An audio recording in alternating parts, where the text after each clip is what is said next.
आशा पर शक्तिशाली संदेश। जब सब रास्ते बंद हो जाएं, तब भी परमेश्वर रास्ता बनाता है।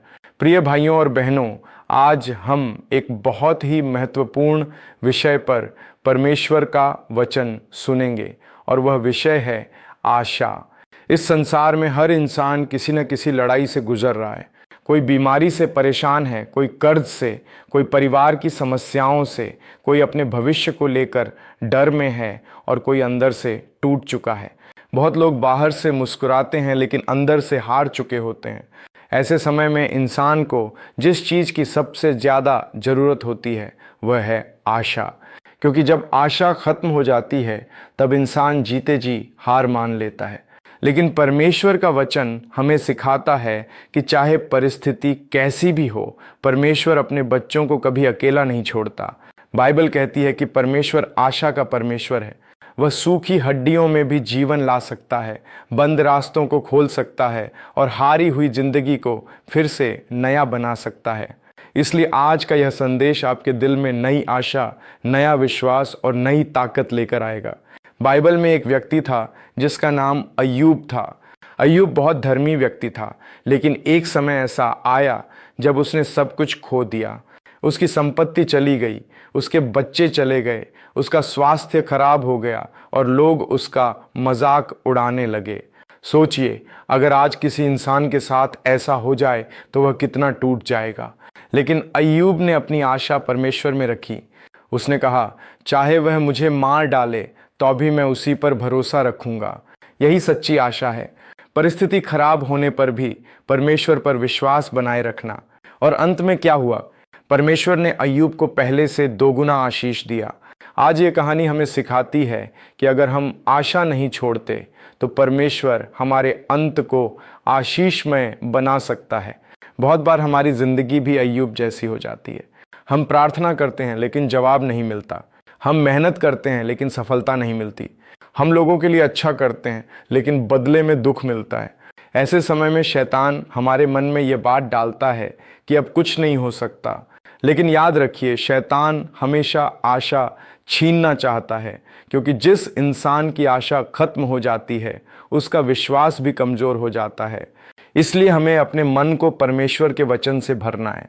जब दुनिया कहे तू हार गया, तब परमेश्वर कहता है मैं तेरे साथ हूँ। जब लोग कहें अब तेरी जिंदगी खत्म हो गई, तब यीशु कहता है मैं पुनरुत्थान और जीवन हूँ। एक छोटा सा उदाहरण सुनिए। एक किसान था जिसने खेत में बीज बोया। कई दिनों तक उसे कुछ दिखाई नहीं दिया। मिट्टी के ऊपर सब खाली था। अगर वह किसान अधीर होकर कह देता कि कुछ नहीं होगा और खेत खोद देता तो फसल कभी नहीं उगती। लेकिन उसने आशा रखी, उसने पानी दिया, मेहनत की, इंतज़ार किया और सही समय पर खेत में हरियाली आ गई। इसी तरह कई बार परमेश्वर हमारी ज़िंदगी में काम कर रहा होता है लेकिन हमें तुरंत दिखाई नहीं देता। हम सोचते हैं कि कुछ नहीं हो रहा, लेकिन स्वर्ग में परमेश्वर हमारे लिए रास्ते तैयार कर रहा होता है। इसलिए इंतज़ार के समय में भी आशा मत छोड़ो। बाइबल में अब्राहम का उदाहरण भी बहुत अद्भुत है। परमेश्वर ने उससे वादा किया कि वह बहुत जातियों का पिता बनेगा, लेकिन समस्या यह थी कि उसकी उम्र बहुत ज़्यादा थी और उसकी पत्नी भी बूढ़ी थी। इंसानी नज़र से देखा जाए तो यह असंभव था, लेकिन अब्राहम ने आशा नहीं छोड़ी। वर्षों तक इंतज़ार किया और आखिरकार परमेश्वर ने अपना वादा पूरा किया। आज ये कहानी हमें सिखाती है कि परमेश्वर के वादे कभी फेल नहीं होते।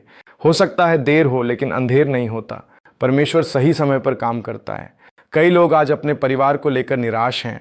पति पत्नी के रिश्तों में लड़ाई है, बच्चे बात नहीं मानते, घर में शांति नहीं है। लेकिन मैं आपको बताना चाहता हूँ कि जहाँ यीशु आता है वहाँ आशा आ जाती है। यीशु टूटे हुए परिवारों को जोड़ सकता है। वह पत्थर दिल को बदल सकता है। वह नशे में डूबे इंसान को नया जीवन दे सकता है। इसलिए अपने परिवार के लिए आशा मत छोड़ो। हर दिन प्रार्थना करो, परमेश्वर समय आने पर चमत्कार करेगा। एक और उदाहरण देखिए। जब लाजर मर गया था तब सब लोग रो रहे थे। लोगों को लगा कि अब सब खत्म हो गया। 4 दिन हो चुके थे। लेकिन जब यीशु वहां पहुंचे तब उन्होंने कब्र के सामने खड़े होकर कहा, लाजर बाहर निकल आ। और मरा हुआ आदमी जीवित होकर बाहर आ गया।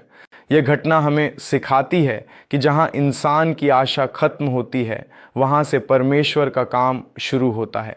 हो सकता है आपकी नौकरी खत्म हो गई हो, व्यापार बंद हो गया हो, रिश्ते टूट गए हों, लेकिन यीशु आज भी मरे हुए हालातों में जीवन ला सकता है। बहुत लोग अपने भविष्य को लेकर डर में जी रहे हैं। वे सोचते हैं मेरा क्या होगा, मेरे बच्चों का क्या होगा, मैं कैसे आगे बढ़ूंगा। लेकिन बाइबल कहती है कि परमेश्वर के विचार हमारे लिए भलाई के हैं, हानि के नहीं, ताकि हमें भविष्य और आशा मिले। परमेश्वर आपका भविष्य जानता है, वह आपके कल की चिंता आज से पहले करता है। इसलिए डर में नहीं, विश्वास में जीना सीखो। एक बार एक छोटा बच्चा अपने पिता के साथ जंगल से गुजर रहा था। रात हो गई थी और रास्ता अंधेरा था। बच्चा डर गया, लेकिन उसने अपने पिता का हाथ मजबूती से पकड़ लिया। उसे रास्ता दिखाई नहीं दे रहा था, लेकिन उसे अपने पिता पर भरोसा था। इसी तरह हमारी जिंदगी में भी कई बार अंधेरा आता है, हमें समझ नहीं आता कि आगे क्या होगा, लेकिन अगर हमने परमेश्वर का हाथ पकड़ा हुआ है तो हमें डरने की ज़रूरत नहीं, क्योंकि परमेश्वर कभी अपने बच्चों को गिरने नहीं देता। आज बहुत लोग अंदर से टूटे हुए हैं। वे चर्च आते हैं, मुस्कुराते हैं, लेकिन रात को अकेले रोते हैं।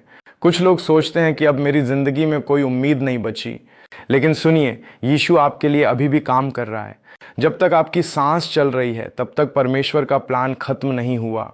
बाइबल में लिखा है कि रोना रात भर रहता है, लेकिन आनंद सुबह को आता है। इसलिए यह दुख हमेशा नहीं रहेगा, ये तूफान हमेशा नहीं रहेगा। परमेश्वर आपके जीवन में नई सुबह लेकर आएगा। कभी कभी परमेश्वर हमें इंतज़ार करवाता है, क्योंकि वह हमें मजबूत बना रहा होता है। जैसे सोने को आग में तपाया जाता है, वैसे ही विश्वास को परीक्षाओं से मजबूत किया जाता है। अगर आज आप कठिन समय से गुजर रहे हैं तो निराश मत होइए। परमेश्वर आपको छोड़ नहीं रहा, बल्कि आपको अगले स्तर के लिए तैयार कर रहा है। यूसुफ का जीवन भी आशा का महान उदाहरण है। उसके अपने भाइयों ने उसे बेच दिया, उस पर झूठे आरोप लगे, वह जेल में डाला गया। अगर यूसुफ चाहता तो हार मान सकता था, लेकिन उसने परमेश्वर पर भरोसा रखा और एक दिन वही यूसुफ मिस्र का प्रधान बन गया। जो लोग उसे गिराना चाहते थे वही लोग उसके सामने झुके।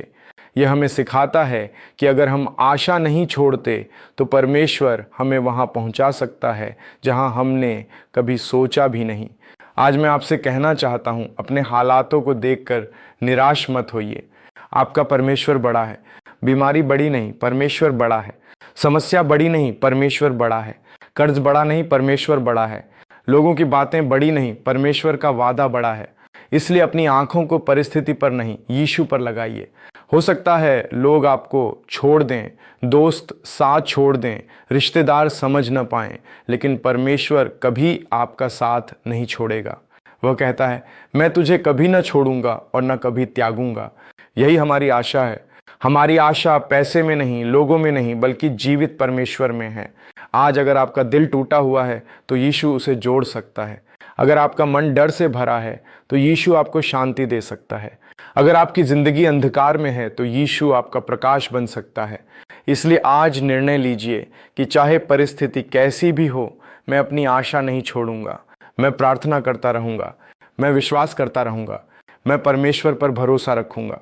याद रखिए, आशा वह शक्ति है जो इंसान को गिरकर भी उठना सिखाती है। आशा वह प्रकाश है जो अंधेरे में भी चमकता है। आशा वह विश्वास है जो कहता है, मेरा परमेश्वर अभी भी चमत्कार कर सकता है। और मैं विश्वास करता हूँ कि आने वाले दिनों में परमेश्वर आपके जीवन में ऐसे काम करेगा कि लोग देखकर कहेंगे, यह केवल परमेश्वर ही कर सकता था। God bless you all.